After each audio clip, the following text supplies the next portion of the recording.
Well, hello, everybody. Welcome to Ring and Rant here on the local pundit. It's a Sunday for most of the world. It's a Monday for me.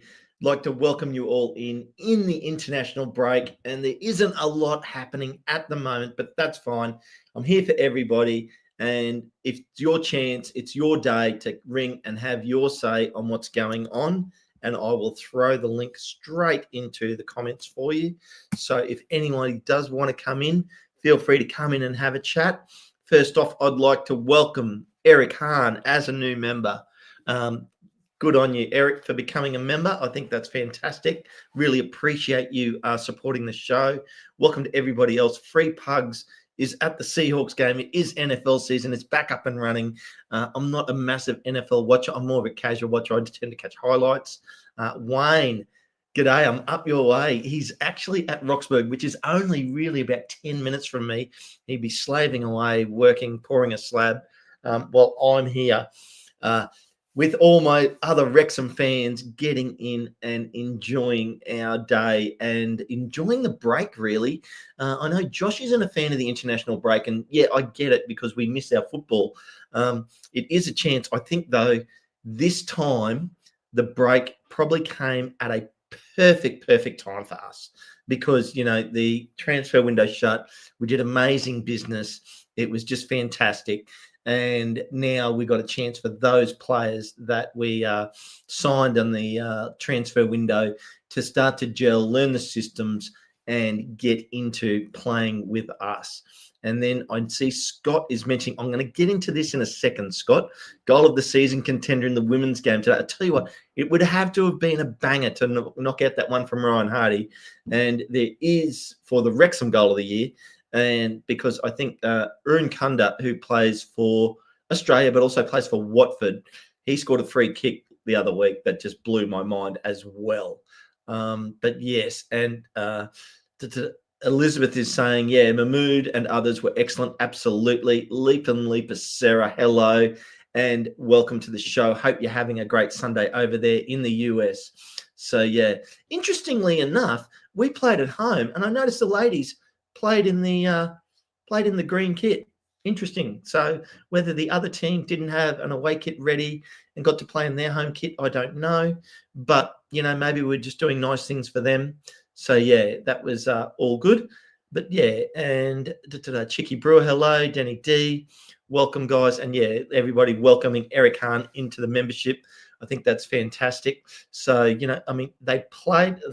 Shirt looks good on you, Ken. Yes, this is the third kit, the Patagonian tribute. And I actually wore this one yesterday to lunch. Yesterday, Sunday here in Australia, was Father's Day. My son took me out for lunch. It was a great lunch we had at a pub down the road. So, yeah, it was really good. And Paul Kelly, we were away. Oh, it looked like the Rock, though, Elizabeth. Was it? I mean, that ground, it looked like the Rock. So that was interesting. But, yeah, obviously I'm wrong. Thanks, Elizabeth, for letting me know, because I just watched some highlights and I didn't actually stay up and watch the game. It was the middle of the night, but I just watched some highlights and it looked a lot like The Rock. There we go. Shows you how much I noticed. Paul Kelly, the break is great for us and hopefully getting most players back healthy again. Canada v Wales on Tuesday. Should be a good game. Yes, it should be a good game. Can we go and knock over Canada and will Kiefer Moore score again? That's interesting.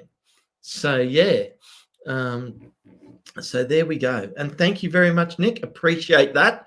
It was definitely, I should actually, for all you people in the US, if you like your whiskey, I got a bottle of High West Distillery, a very limited edition. I've had it a few times and it's very nice. And Reliable Express, boo, we're not going go Canada go. We want Wales to win. But yeah, I understand your patriotism and you know I'm only having fun. So yeah, so yes, he did, Nick. He absolutely did. It's his go-to for me because he knows I absolutely love it. So I'm very lucky. And honestly, I'm booing Canada, and my son's leaving to go work in Canada in a couple of months. So good luck to him. Don't think Kiefer will play Tuesday, Welsh Techie. Well, there we go. That will be, I mean, good and bad. You know, I mean, It's actually where Welsh Checky, if you could fill me in, and if you want to jump in and have a chat, feel free. I've put the link there. It'd be great to have you in and have a chat. I haven't seen you for a while, Welsh Checky. Where is the game Wales v Canada on Tuesday? Yeah, Reliable Express. We'll take good care of him. He may take good care of you, Reliable. Single young man, lucky boy. But anyway, I'm sure he's going to have a great time. Okay, that's Swansea. Ooh, okay. Well, that is good. That means the boys don't have to travel far. And I mean, I know we played Kazakhstan. We got the win. Kiefer Moore scored in the 24th minute.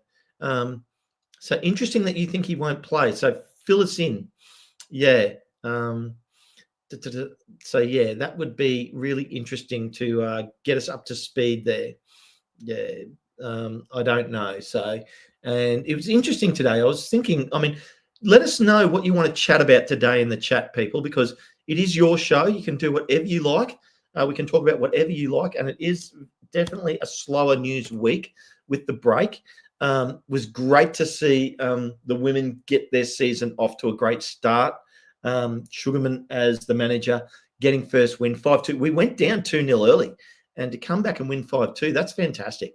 So, yeah, that's fantastic. So, yeah, Ricky Coolman Jr. said that. Yeah, absolutely. Looked good today. Started slow with some mistakes. Whoops. There's the link. Sorry. With some mistakes, but controlled the whole game. Can't wait to see them on a good field. Yeah. Canada v Wales is a friendly. Yeah, well, Elizabeth, that would explain hopefully why Kiefer Moore doesn't play.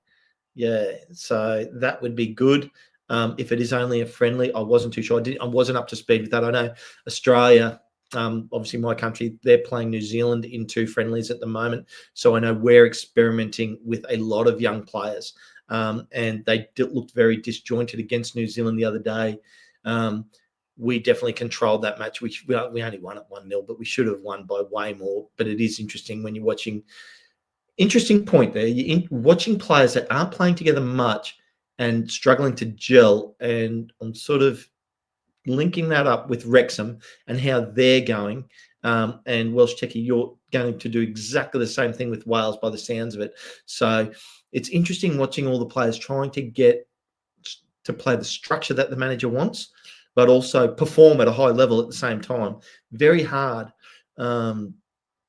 Yeah, so very interesting. So, I mean, Dave Pikey last chance is trying to get me in on my favourite player, and I guess I can cover that now.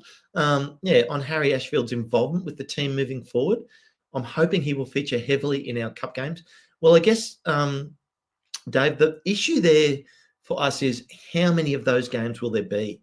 You know, we're playing Reading in the next round of the Carabao Cup, so I mean, we'll be favourites to win that game, obviously. That doesn't guarantee a win, but he'll feature in that game, no doubt. And if we win that game, he'll probably feature in the next game. But the flip side to that is if you draw, well, a team that's left in it, so obviously not me and you, just saying, Liverpool, Chelsea, Everton, Man City, one of these massive sides, the players will all want to play that game.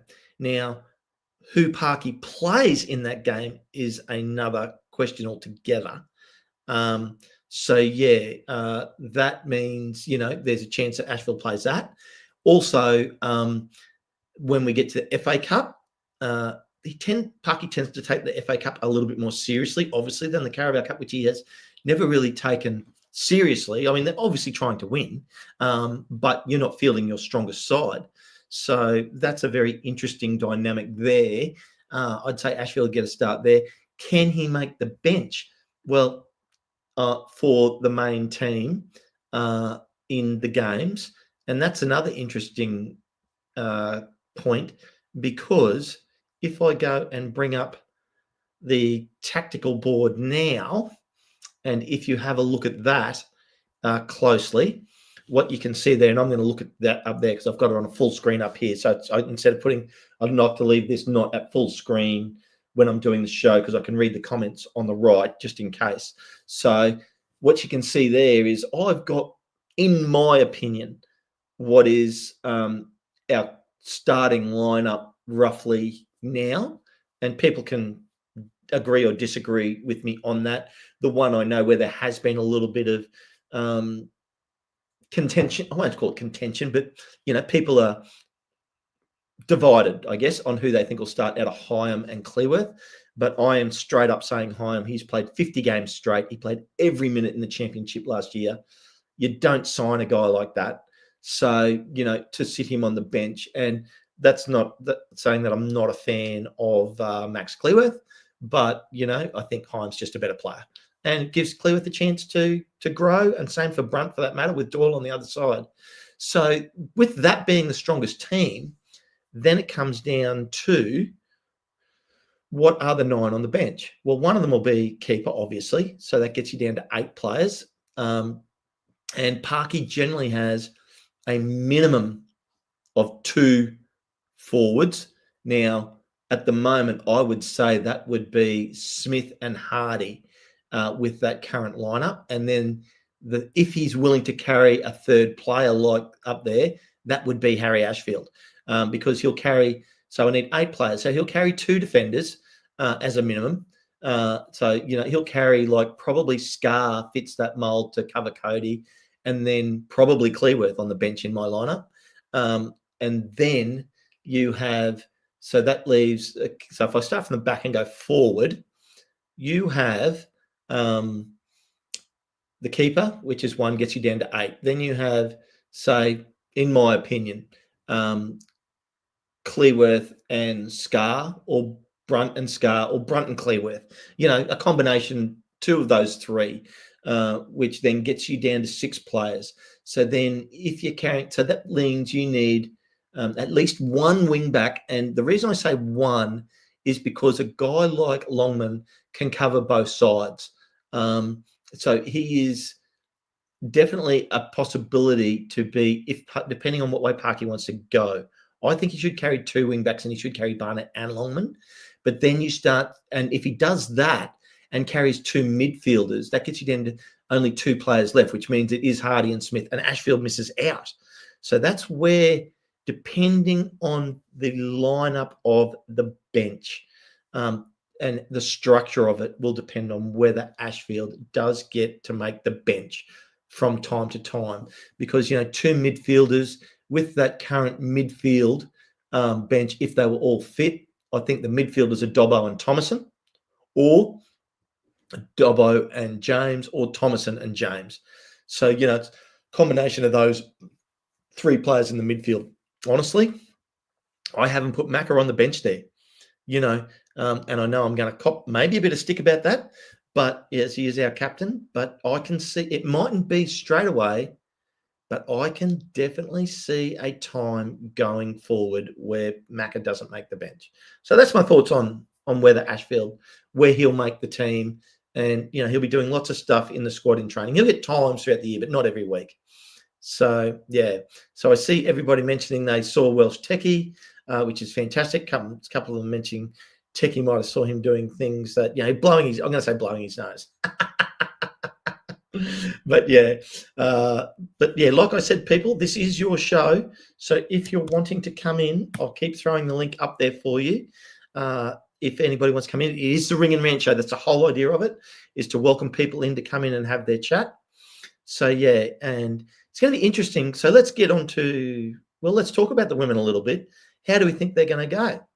Yeah, so Elizabeth Jones, just quickly, I'll cover off on that. I agree with you 100% on that. I agree. You have hit that.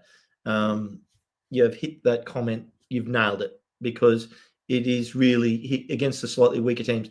And on that, if I take this graphic down and get rid of that for a second and bring up, I'll show you something else that I've got at the moment.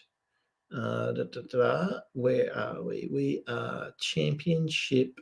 I have the championship table here. Now, interestingly enough, here, what we were talking about the other day was what you're talking about there, Elizabeth, is the strength of the team and how it's going to go. And I'm just going to now take that across to being relevant to the strength of some of the other teams. What you'll notice here is as I scroll through, so when I get to the bottom there, you'll see Sheffield United, obviously at the bottom of the table, haven't won a game yet, but they're a better team than that, and they're going to start to come back. Where they come back to, I'm not sure. But the other team, which pretty much everybody tipped to come last, was Sheffield Wednesday. And the only team that they've scored any points against, unfortunately for us, was us. But I have got someone that's come in and wants to have their say. I'm not too sure who it is. I'll bring them up. We've got here. Hey, first-time caller, long-time listener. Hello. There we go. Okay, there you go. Who's this guy? So where are you from? Who do you follow? Hey, how are you? My name's Ken. I'm from the Midwest of Australia, and That's the worst attempt at a fake. We don't have a Midwest for a start, but that's all good. Looks like you're out on a Sunday enjoying your Sunday afternoon, Josh. I got roped in to come seeing some of the American football from my friends. Yes, but I was like, oh, RingNRant. By the way, this is not a Breakfast Club. That's my fault. I missed the bottom there. What are we talking about? Well, I've been covering off a little bit. I started off with obviously the women winning, which is great, 5-2. 5-2, crushed it. Yeah, crushed it. Went down 2-0 early. Yeah, that's great. That's great. Yeah, that was the kickoff to the women's the women's season, correct? Got a great start to the season. Yeah. Nice. Yeah, it was fantastic. And then we've covered a little bit. People asked me where I thought Harry Ashfield will fit in. He'll be an occasional bench guy, and I guess Carabao Cup and FA Cup, he should get some starts there. But that'll be about it. I mean, you think if you're Parkinson, right? Would you put more time and effort to Harry Ashfield or Elliot Lee for your future? Oh, has to be Harry Ashfield, right? Yeah, has to be. Yeah. Well, I didn't get Elliot Lee making our bench. Not even making the 9 on the bench. Really? Fully fit? Hey? Fully fit? Fully fit, definitely. He can't make the bench. Okay, interesting. There's too many other good players there now. Yeah, we haven't even seen Thomason. Haven't seen Thomason in my lineup. As I'll bring it up now just so I can see it again. I think Parkinson, by the way, Parkinson has a really big interest in for him.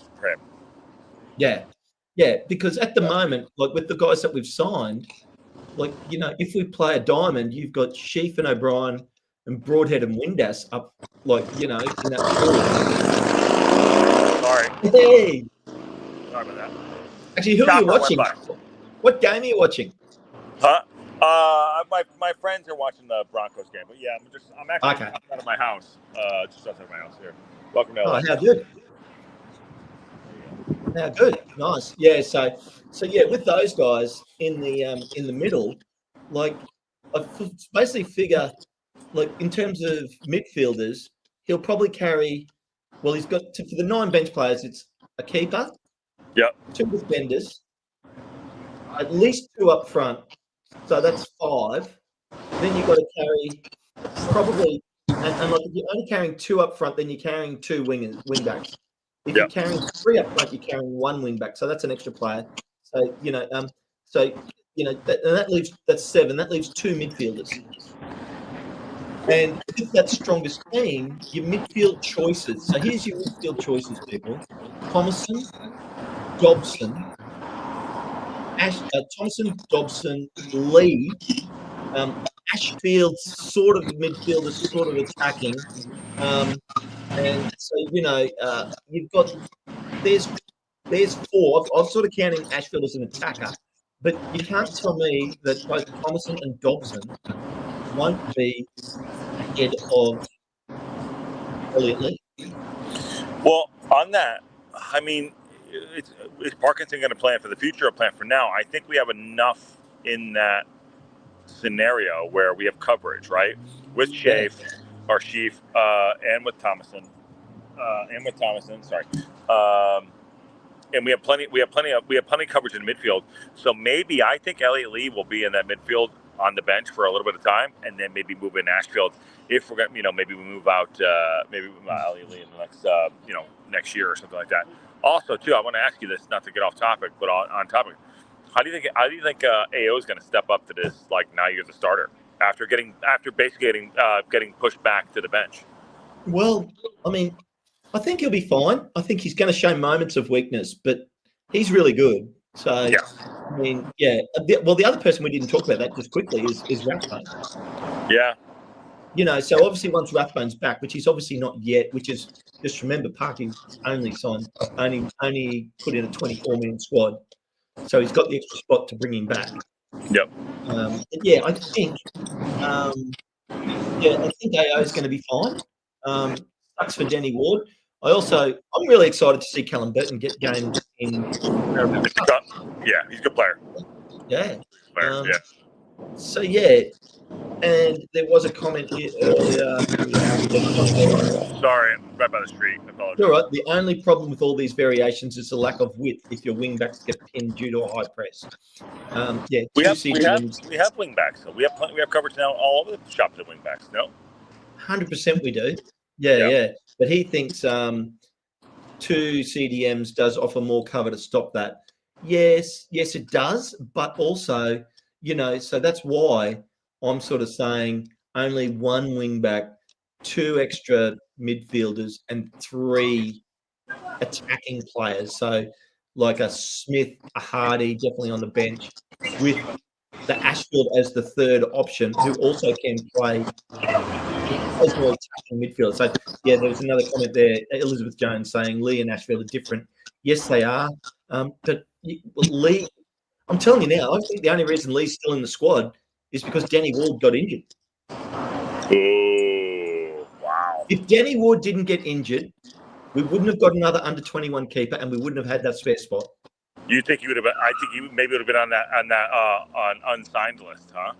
He was the next man on the chopping block, in my opinion. There's a little bit around. That's not far off of it because he sat down with Elliot Lee. Look at all the midfielders he signed. He sat down with Elliot Lee at some point and was like, "Hey, what do you want to do?" And then Ward gets injured, and then he's not going to be there. And then they get the under 20 guy. You're right. That makes the most sense if you're gonna back into it. That makes sense to me. Yeah.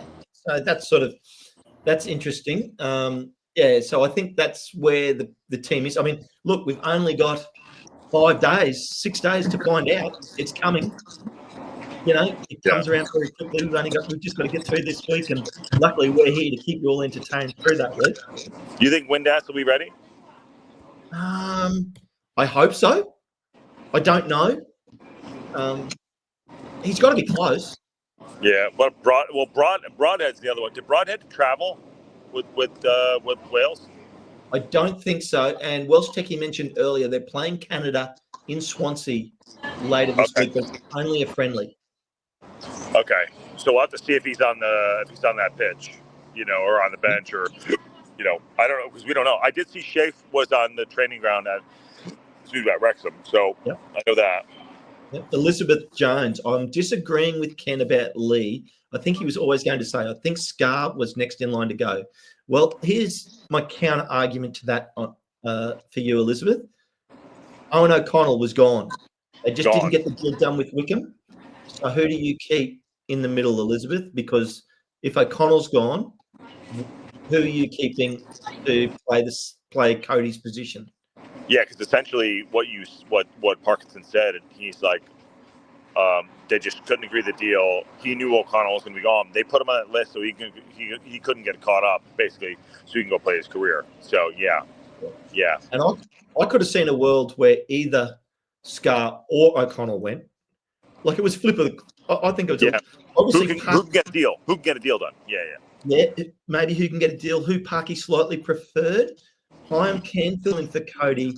Absolutely, Elizabeth. But still, if you want to run a full, fresh back three, as you can see, my lineup there's Doyle, Cody, and Hyam. You swap those 3 out. You're swapping out Brunt, Scar, and Clearworth. Yeah. So what you're doing then, Elizabeth, is you're switching players around, and that doesn't give you cover for every position. You think I'm straight in? Oh, 100%. 100%. How does a guy that's played 50 straight games, played every minute, he's the only player that played every minute of the championship last year? Yeah. No one else did it. That guy's absolute beast. Yeah. Solid. And I read it. I was reading the article. I don't know if anyone saw I think it's the BBC article about, how Parkinson was really ruthless, which you and I have talked about at the beginning, at the start of the transfer window, but like being ruthless and about losing Ollie Palmer and Mullen, but like, if you want to be successful, these are the sheds that's going to happen. And I'm sorry, I know Max is really good. I like him a lot. But when you bring a guy in like a Hyam or even a Shave, you got to play these guys. I'm sorry, it's the business. Like, it is. It's and it doesn't mean we don't like them or care about them or think they're good people. But as far as like getting players on the pitch that can win us games, you have to get those guys on the pitch, and that's what this summer transfer window was. Spending £33 million. Yep, I agree, and I also think that I still think Cleworth will play in the Prem. So I'm not saying I'm against Cleworth. I'm just saying right now, Hyam's a better player. Yeah. He's an established championship level player. Yes. Yep. And Elizabeth Jones is saying she saw some highlights of Djibouti highlights. Kabore looked really good. And where was it? Oh, yes. Mike Shane. Kabore played for Burkina Faso and made 2 great crosses that would have made Longman and Barnett proud.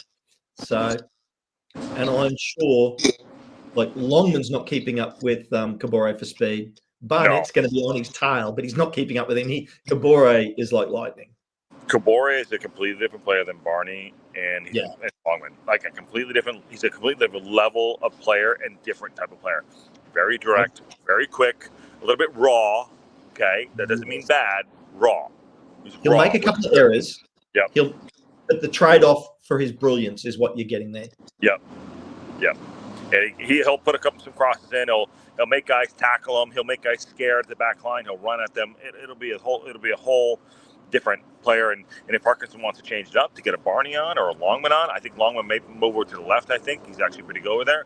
If Parkinson he has options now. And that was, by the way, that is the wild card signing that we got. Not a Doyle, not a Moore. The Kabore one was the wild card. We always knew we needed a center half and a central midfielder. Kabore was the wild card, which I thought was one of the hardest positions, left wing back and right wing back, to get in there. Yeah, and what it will do is for that left side winger type player that your opposition plays, it will make them second guess themselves on how far forward they can push. Yep, the threat. Because I don't want to get out of position. Yeah. Yeah, if they get out of position, Kabore will absolutely crush them on the bounce, on the rebound.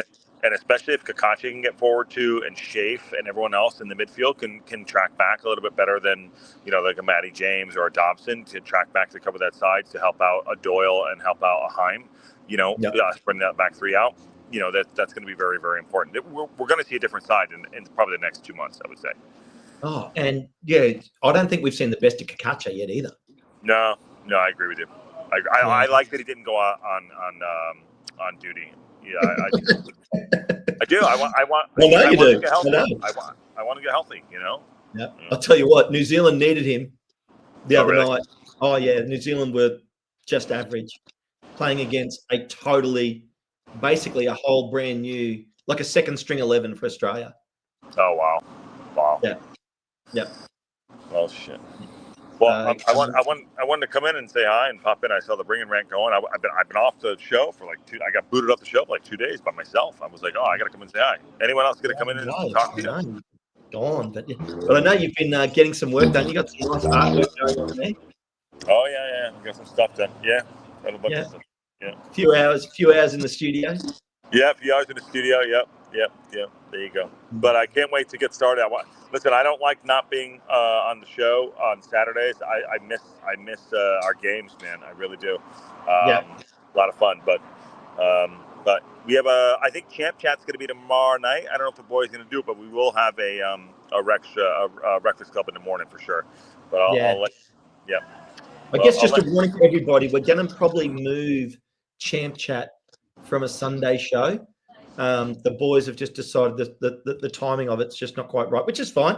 Got to remember these boys we're all doing this for free for you guys, so we're here for you. And I've thrown the link in there again if you want to come on. And I've just thrown up the table, Josh, because it's interesting. We just quickly touched on this before we got on this topic. But Sheffield United have lost every game so far this season, and their first game back is away to Ipswich. Oh wow! You know who don't get me wrong, haven't started that great either. They've had 3 draws and a loss. So they haven't. Everyone's like they're going to walk the league. They're going to walk the league. That's why. Okay, great, awesome. Yeah, they haven't won yet either. Yeah. So the pressure's on. Sackwatch. Yeah. Well, yeah, and I mean, I'd hate to be Sheffield United going away to Ipswich. And conversely, I'd hate to be Ipswich at home if you don't win the game. Yeah. Okay. And also, too, there's another rumor going on right there that it looks like Lampard may be on the radar to leave Coventry City to go to West Ham. So this is going to be a rough and tumble Hagler versus Hearns season for sure. So, and we're just 4 games in. Scum Army has just said drawn written all over it. Well, I'm telling you, if it is a draw, Scum Army, you're right. If it's a draw, that means both these teams would have played the first 5 games of the season without a win. Yeah. Which will be okay for Ipswich because they'll be on, 4 points. But Sheffield United on 1, that'll be terrible.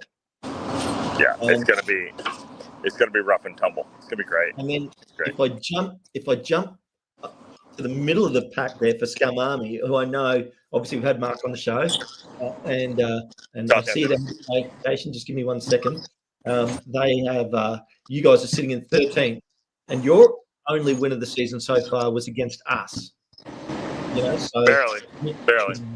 Very early days. So, but I'll bring Habsfication in here. How are you, buddy? You all right, mate? How you doing? Good. How you doing there, Josh? I'm good, mate. I was popping in say hi to Ken. I'll let you guys get back to it. Ken, keep me posted on everything. We'll talk later. Habs, go sort it out.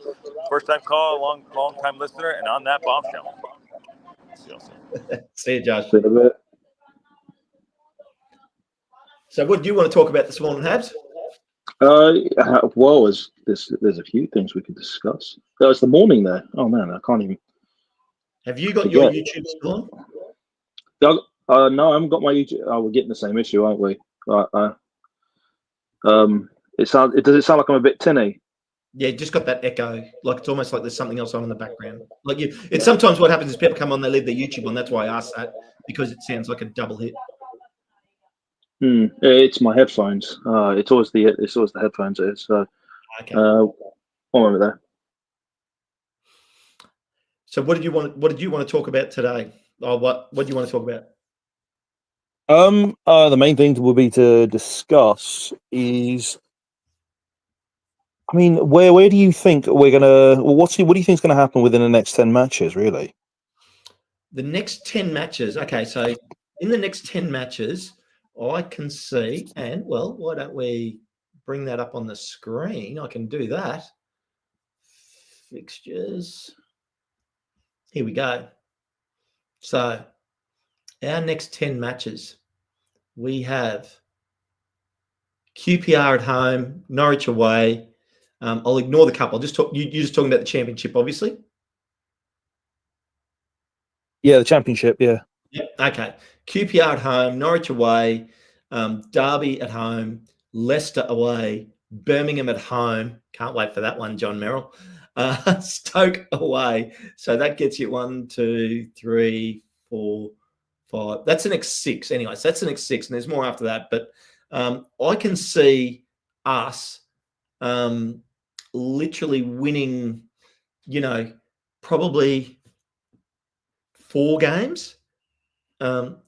I can see it sort of, there's still a slight settling in period for this squad now, in my opinion. But I think we're going to see some brilliance out of this team now that we have yet been able to see with, like, some quality that we haven't been seen before. I mean, we've totally overpowered teams in other leagues, like, when you think of the National League and our League Two seasons, and even periods of League One, but definitely League Two and the National League, where I think we're going to see a bit more like our League One season, where we're going to see, some good wins, some draws. I think we're going to see our defence tighten up a little bit, in my opinion, and I think we're going to see some more options in attack, which is going to basically result in approximately 4 wins, hopefully 3 draws and 3 losses. I'd be very happy with that.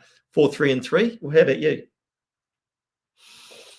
It's going to be a hard one to say because we've got quite a few different situations for these matches. Because as you said, we still have this settling in period that we've got to deal with. So nothing has actually clicked in just yet. And since we've gotten additions as well, we just got to see what is going to happen. I think we might get 5 wins at least. Some of them we might just scrape by. Yep.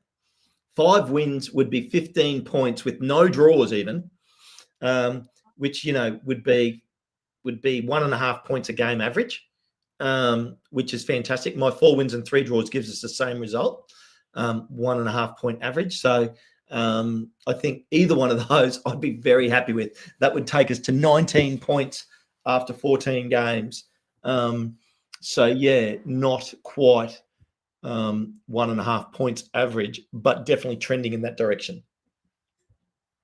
Scum Army. Yeah, I mean, some people would imagine. I mean, Steve Barton's going to think we got 10 games straight. We're going to win that. I'm going to be a bit more. I think we're going to have a few draws as well within the next 10 games because of how it's just. It's still. I mean, it's the championship. It's just too unpredictable how things go. So, yeah, that's really how it is.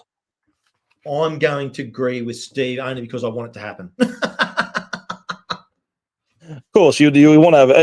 It would be very strange all of a sudden that we got our squad sorted out. I mean, Parky will know what he's got to do because he's got the exact people that he needs. Then all of a sudden, we just start knocking it down the park. Yeah, and look, I think we're going to be. This squad is going to really make Parky's style of football look really good. We're built for this style. And, so, yeah, Mike Shane, let's not get in front of our skis. We still have to prove we can play this. Absolutely. But we're starting to look all right. Got to remember. I mean, and Scum Army, Mark, if you want to come in, hit the link and come in. I'd love to hear your thoughts on how Southampton's going to go. But we looked great in that first game of the season, and we just got overpowered at the end. I think if we'd had this squad and played the same football in that game, we wouldn't have got run over the top of at the end. But that's coulda, shoulda, woulda. Past is past. We lost the game. Congratulations to Southampton.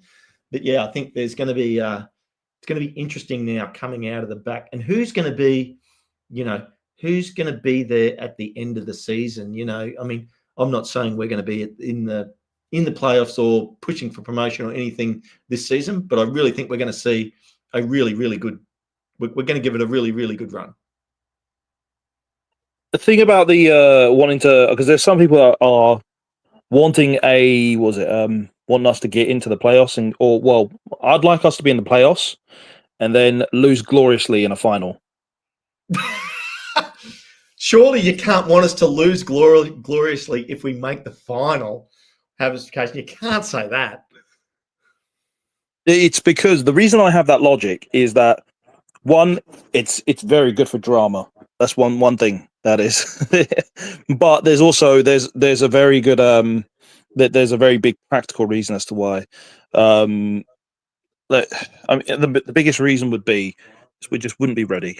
We are not ready for that kind of jump. It would be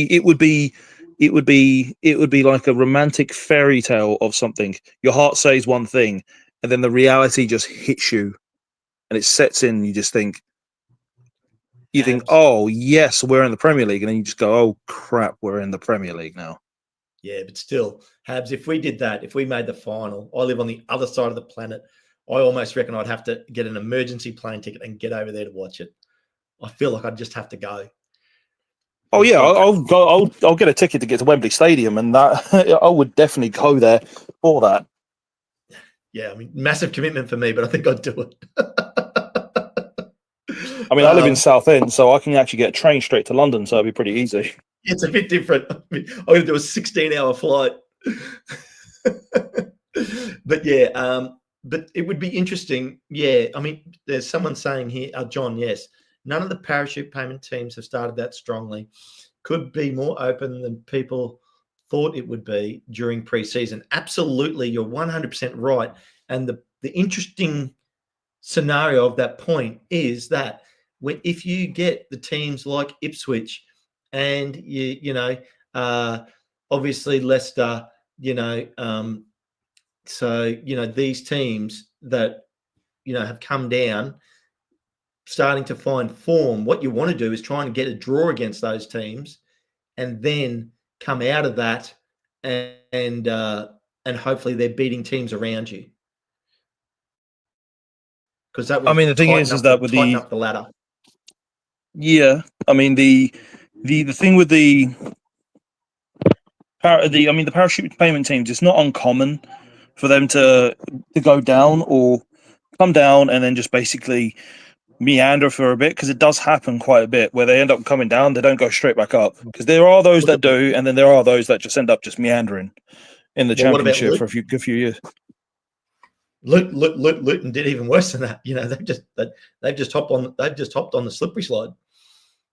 So I mean, then you look at like a team like Southampton, obviously that's sitting mid-table. They're a team that I can definitely see Scum Army's team definitely starting to climb. For me, obviously, not many people have been talking about West Brom. Great start for them, 3 wins and a draw, and obviously Borough, 4 straight wins, the only team to be undefeated so far this season. To have 4 straight wins, not be undefeated, because obviously West Brom's undefeated as well.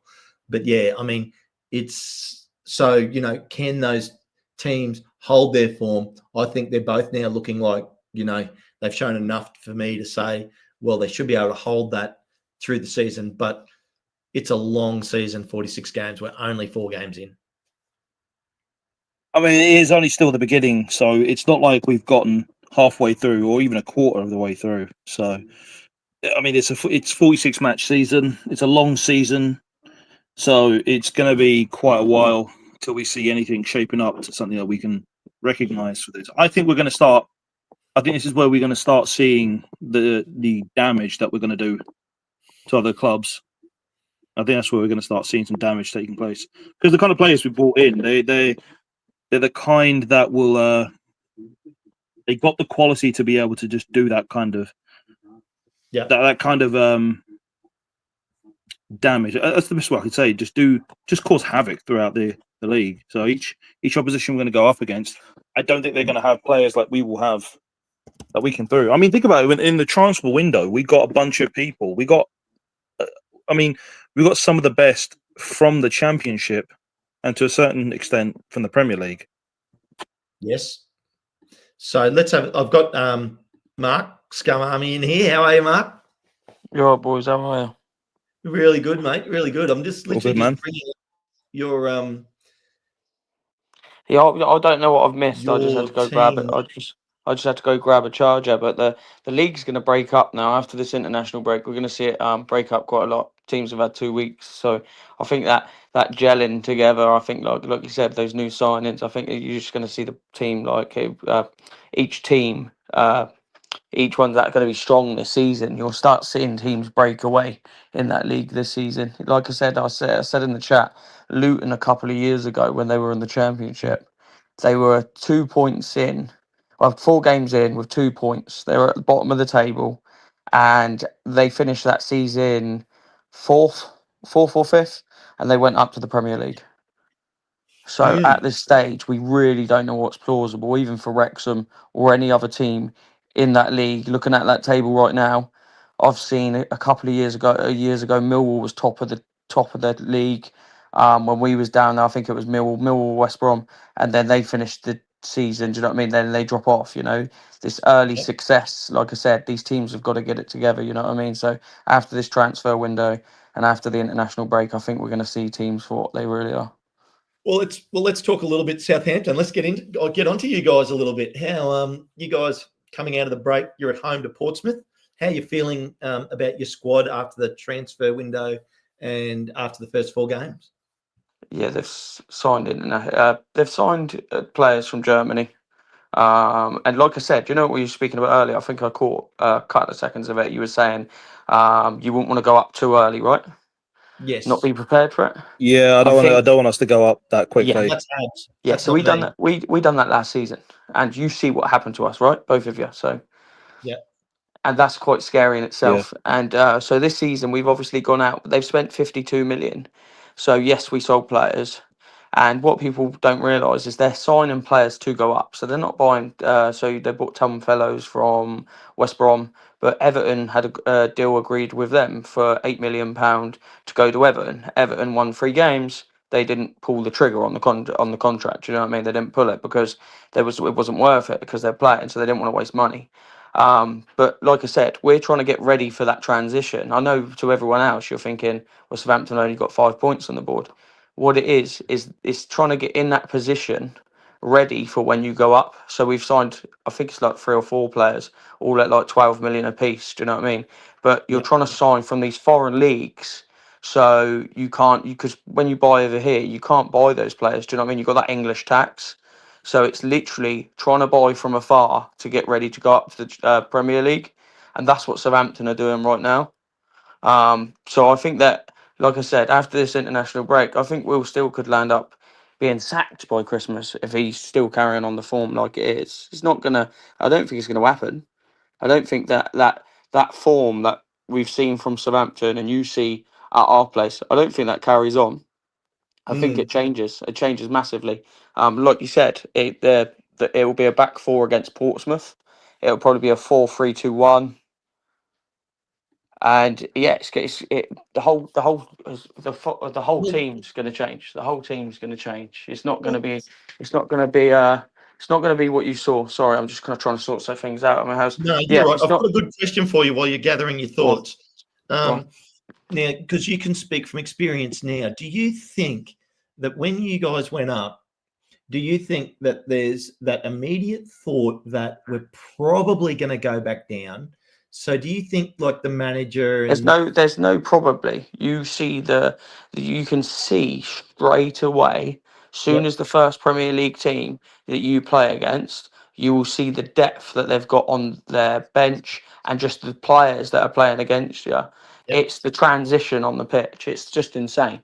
Do you know what I mean? They've got the boys that have got half a turn, the pace is there, and you've just come up from the Championship thinking that you've pissed the league, and then all of a sudden you're looking at these Premier League players that cost what, how much? 30, 40 million. And don't forget these teams, they're getting 100 million if you're finishing bottom and staying up. 100 million every year.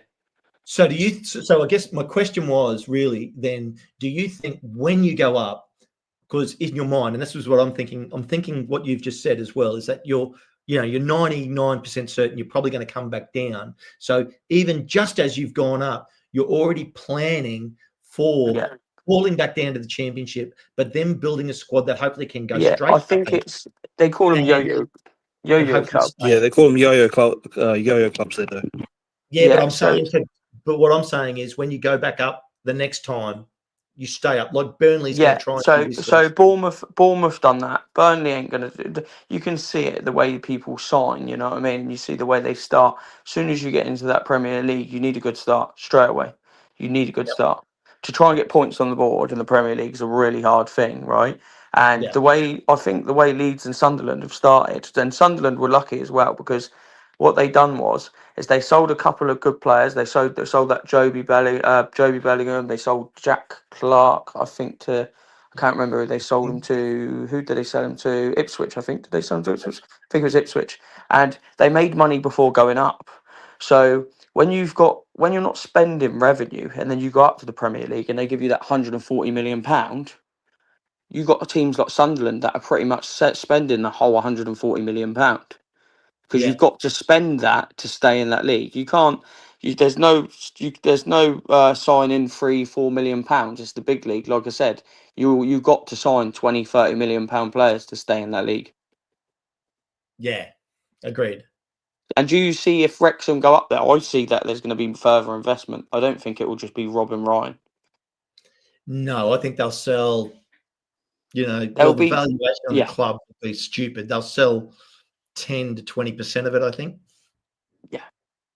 I mean, the thing is that we've got. I mean, there's always rumours running around about, and Rob and Ryan know a few billionaires that they talk to and multimillionaires that are more than happy to sell. They've said it. They've said it openly that at some point they're going to need to get outside investors to come in, and there's already a lot. I mean, another thing is that our current commercial endeavors that we have with HP and United and Ancestry and so on and so forth, that it's just going to increase at some point, so we can probably renegotiate certain contracts and everything else because we're in the Premier League.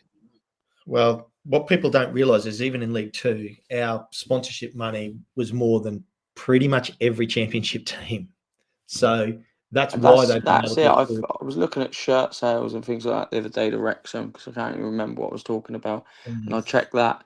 And like you said, even if you're selling 50, 60,000, you know what I mean? And then you go past 100,000, you're making a few million off of that, which other teams don't even do in the championship, That's, like I said, they got that pulling power of, because you're global, do you know what I mean?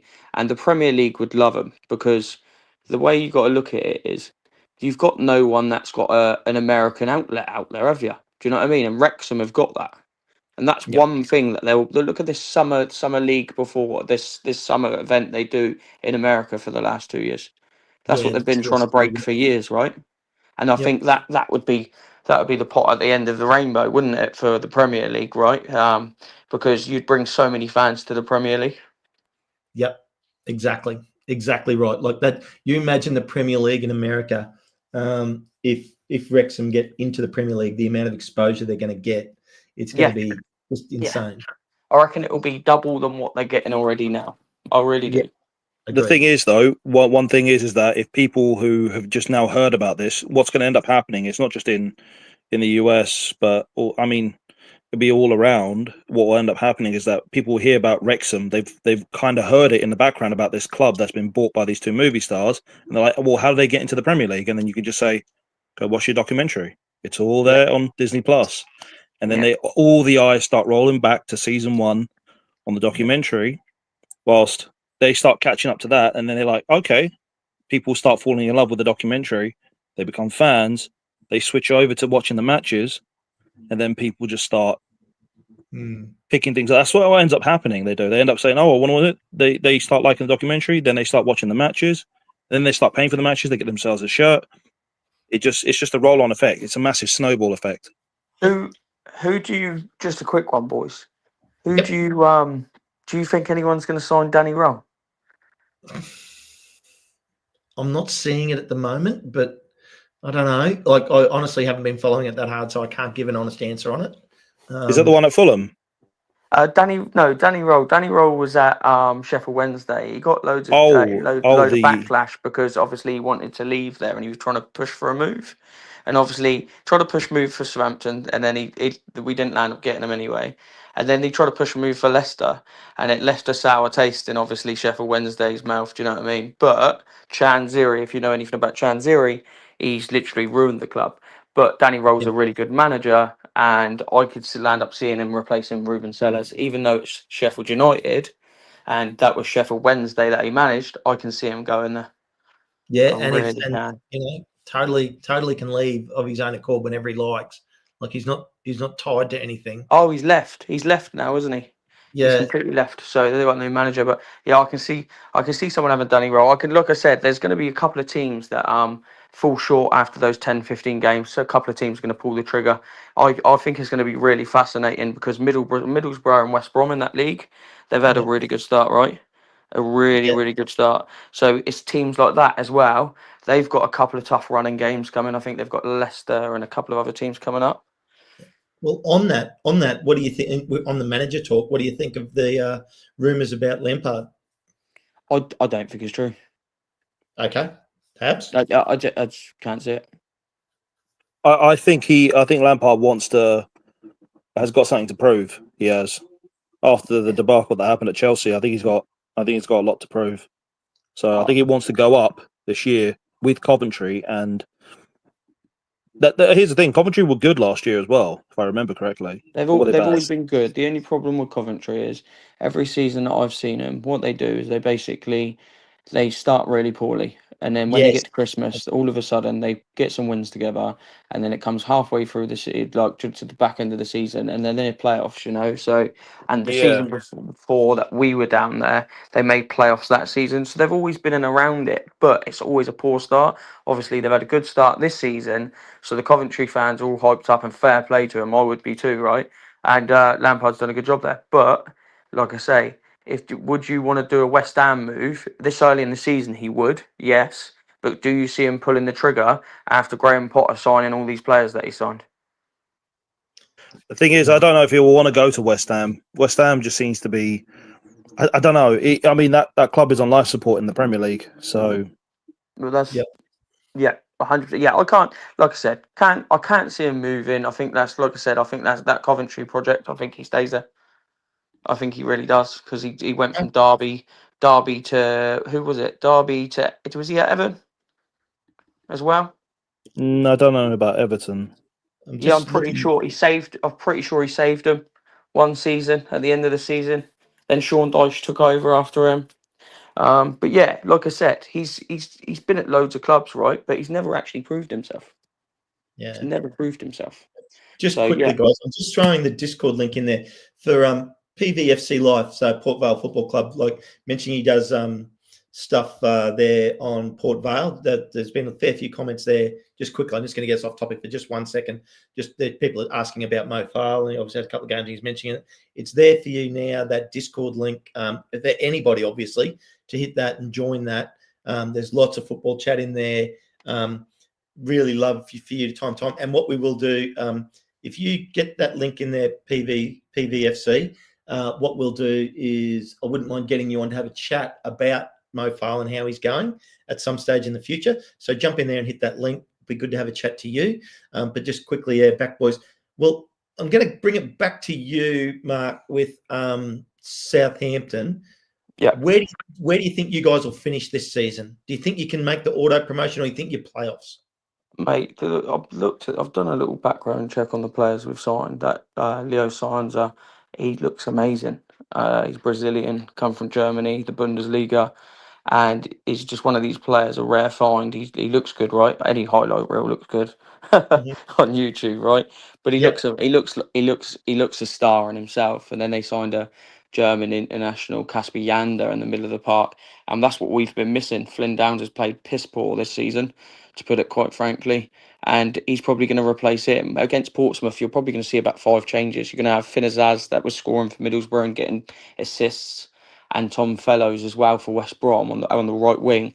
You're probably going to see about 4 players change and the formation to a back four. So basically, Will Steele could not change his formation. So he was going with a back five until this international break.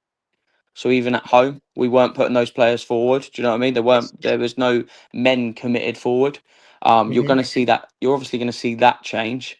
If he can, if these are the players that he's brought in, I expect no less than automatics, and that's just being quite frank. Like I said, they've spent 52 million. They've let him spend his money.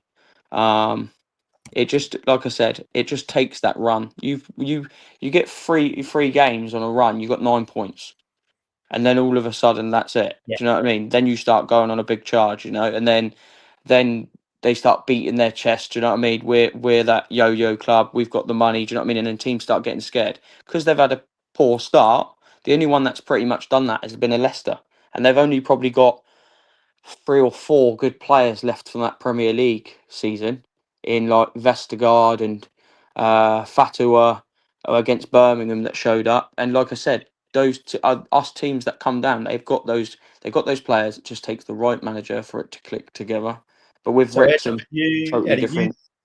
out of you, Leicester and Ipswich, which Yep. one? I mean, because it's so early in the season, I don't think you can write any three of you off for getting auto promotion. Which team do you think's most likely to get that auto promotion? The way I see it is if Leicester get Fatua or injured, they don't make they will finish out. They'll finish just about the top 6, and that's not just saying that because Fatawa is their game changer at the moment. Did you watch the Birmingham game? No. They Oh got a yes, right winger. yes, I did. They got a right Yeah. winger that scored their first goal, and he was Yeah. just a class above the rest. He's your main man there. If he drops out, they wouldn't be losing games, but they've got no clinical goal scorer. Mm. Do you get what I mean? So then you've got Ipswich, and I ain't just obviously everyone's biased for their own club, right? I would say just us, but it isn't because there's other clubs in there now. So I think Middlesbrough,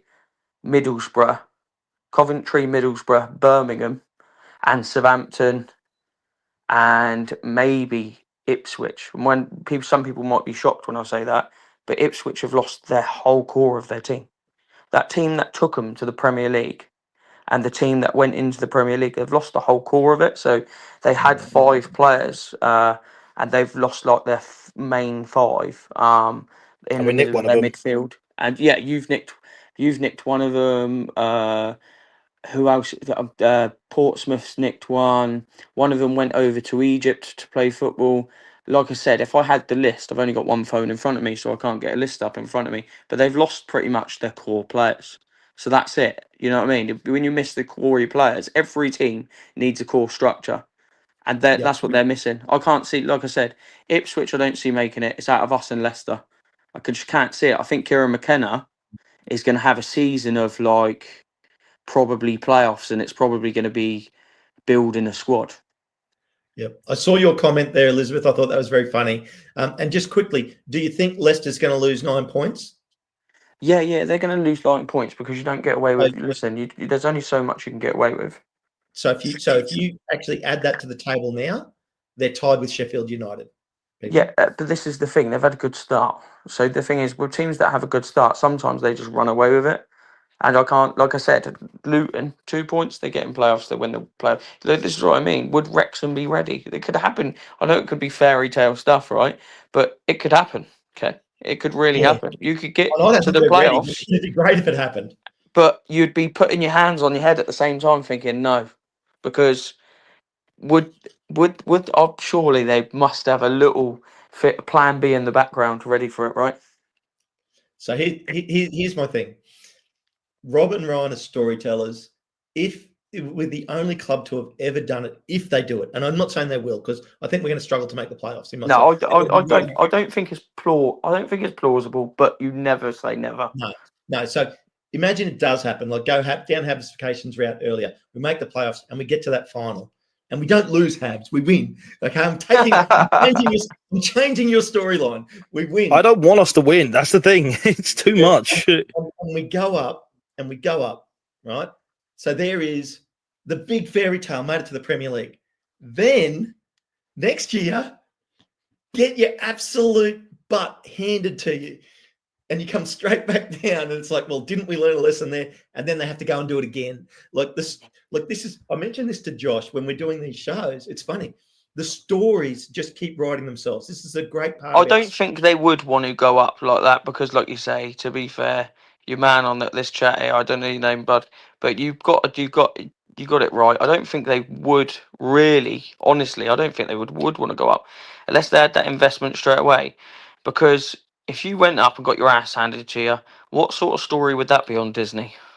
Okay, on Fox, I get your point, but I'm gonna give you the counter argument to that. Go on. You go up and you are like you were last season, where you're 99% sure you're going to come back down. So you go up. Parky retains the manager's job. He literally says to the squad, boys, we're going to have a crack at staying up this year. Obviously, that's what we do. But what I want you all to realize is that, if we do go back down, I want to keep the core of this squad and add a couple more players to it so that we can go and come and do the bounce and come straight back up and then do it properly. So don't get disheartened. It's going to be a tough season in the Prem. Yeah. We all know I don't think Parky would, and I'm probably swearing in the eyes of Wrexham fans. I don't think he could do it in the Premier League. It's just such a jump. Such a jump. I understand. Such a jump. But what manager of any team that gets promoted to the Premier League can handle it? They all get their butts handed. But it's not that playing. You can't sit in and try and protect and then try and hit on the counter to players. You have to invest in. Like I said, you would have to. Oh, We're not doing that style now. We're switching over to something different. what they do? So obviously that was the first game that we played you guys, right? So are they going for? Is it that pressing game that they're going for now? Then? It's a Um, switch over to a slight pressing game now because we've been holding more possession as opposed to traditionally. What we do is sit back, absorb a lot, then go on the transition. We counter attack. That's what we Obviously, it will used. change per each team, though, right? yes, it That was will. literally what we did all of last season. Yeah. But what happens is what you can see now is us transitioning back to more of a style that we played in the National League, where it was like, if you score 2 goals, we'll score 3 goals. And whereas the last 2 seasons, it's been, we're not going to score any, not going to let you score any goals, and we'll just score 1 goal and win. It's so awkward to know what sort of tactics your team should use. Do you know what I mean? So many teams have gone up in this championship. The boring teams like Southampton, like Burnley, and all the other clubs that have gone up in the last 2 years, bar this season. They've all gone straight back down, and they've all used possession-based football. So basically, they've got about 60-70% possession in every game. But you get to the Premier League, you can't have that. You get the ball taken off of you. Like I said, you've got to have the right game plan, and it's just so intense. Those players, like I said, every week you've got a £50 million striker running towards your box. Do you know what I mean? And if you ain't got a what, say, £80 million defence, it's not going to happen. Chump I mean, change. the thing is though, is we've So got that's the kind two of players. seasons. Remember, 2 seasons on the bounce. All 6 teams that have got all 6 teams gone up, straight back down. Yep. I'll put I don't John think that's Hills. going to happen this season though. For Mm. the 2 from the 3 clubs that have gone up, only I think Burnley might come back down, but I don't think Leeds or Sunderland will. No. Well, we'll see. I mean, time's going to tell. It's a long season, like we said. Of John Hills, no one expects any team to survive in the Prem. At first attempt, no downside. Yes, that's my point too, John. And Elizabeth Jones, you have hit that right on the head. There is no way Rob Mack doesn't want to go up if there's a chance to do it. No matter what might happen next, he wants to go up. 100%. And It's that dream, though, right? It's that buzz. And he's from a working class town. He's a sports fan. And another thing, I think mine for as long as I will live, I reckon him and his family will retain a majority ownership in this club. They will. He wants to own a couple of sports franchises, and he's made the money to do it, and he's creating a legacy. And so and he's done it the right way. And with Ryan Reynolds in there with him, this is the other thing, that when it comes time to build up the profile of this club globally, because just remember, every club in the UK doesn't get a whole heap of new fans in the UK. To get a big influx of new fans, they've got to get them internationally to raise revenue. You've just got pretty much the whole of Wales, though, aren't you? Really? You've got. Are you saying no one likes Swansea or Cardiff? No, but the thing is, if you're a nipper, you grow up as a kid and you're in this country, right? Football is die hard. Everyone supports where they're from, right?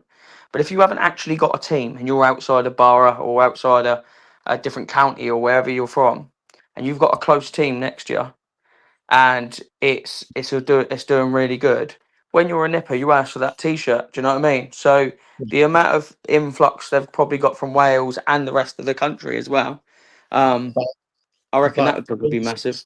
When you say if every single Welsh national supported Wrexham and just Wrexham, and we know that's not true. The total population of Wales is like 3.5 million people. Yeah. There's a few things you got to take into consideration. So, Wrexham's in a good position for where it is. So, I mean, it's in North Wales. North Wales is the only big club in North Wales is Wrexham. And the thing with so they're Wrexham, both on the south coast, Swansea and yeah, and they're south. So, I mean, how many North Welsh people though that maybe don't support Wrexham? Well, Newport and these other clubs, or support Manchester or Liverpool. But they've got that option now. Yeah, exactly. But my point is, 3.5 million, right? That is 1% of the population of the USA, and it's 10% of the population of Australia, and I haven't touched Asia yet. Yeah, so that's where all these clubs have to grow their fan bases to get serious revenue. Have you been The thing over with it yet? Go on. Oh, sorry. What I was going to say is that North Wales. So that since North Wales is since Wrexham is the only club in North Wales, most people don't even support Wrexham anyway. So in North Wales, so they would either support an Everton or a Liverpool. Yeah. They're the two big clubs that they would end up supporting anyway. And there's about around 800,000 people in North Wales in total. So they will basically have, if Wrexham's in the Premier League, they've basically got a choice to choose this one Welsh club in there. And I would imagine this will probably end up happening, which is going to be quite funny, is that you're going to see the surrounding towns in England are going to be supporting Wrexham as well. Yeah, that's what I think. 100%. Because Chester, their club basically died. It literally went bust, and then they turned it into a Phoenix club. And now it's in National League North, I think. So they will probably end up. You can see surrounding towns in England because Wrexham is literally on the border of Northern England. So if they can get you the will right see that. infrastructure in and that stadium changes, Ken, that club could be absolutely massive. I It'd agree only be with the you. start of the story. Do you know what I mean? The club could be huge. This is only the beginning of this story, people. Yeah. Now, boys, unfortunately, I'm going to have to cut this pretty short because I've got to get going for work. But I'm going to give you both just a quick wrap up. Any last thoughts that you wanted to cover off before we shut down the show today? And who are you looking forward mostly to play the rest of the season? What one stands out, Ken? Well, I mean, we have that rivalry, obviously, with Birmingham from last year. So I'm looking forward to that. But to be honest, the game I'm probably looking most forward to playing is Leicester. Yeah. Yep. You, Habs? It's going to be hard for me to say. Everyone, Leicester is the typical answer, but I don't think so. I want to go up against Coventry. Yeah, we've got history with them with the FA Cup. We do. Yeah, it'll be interesting. And also, I'm the only Wrexham supporter in Essex, so. Well,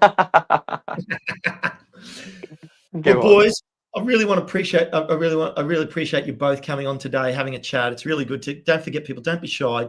Hit the like and subscribe. Become a member if you want to. I'll go back to that because I did notice we did get a new member today, Eric Hahn. Thank you for becoming a member. We really appreciate that. Looking forward to the games coming back this coming weekend now. So we're only 6 days away. Five and a bit for me. So I'll get us out here while I got you both here. I really appreciate everyone coming in. Don't forget, coming up, the boys possibly we'll keep you up to date. Keep a look out in the Discord. The link's in here to hop on that if you haven't already. Also, just with the boys with Champ Chat, so I'm not 100% sure on what's going on there. There will be obviously a Breakfast Club daily chat from Josh tomorrow. He's enjoying his Sunday now. Looks like he was having a nice Sunday afternoon. So, guys, thanks for coming in for RingNRant. On that bombshell, we're going to catch you all next time. We'll see you all later. Say bye, guys. See you later.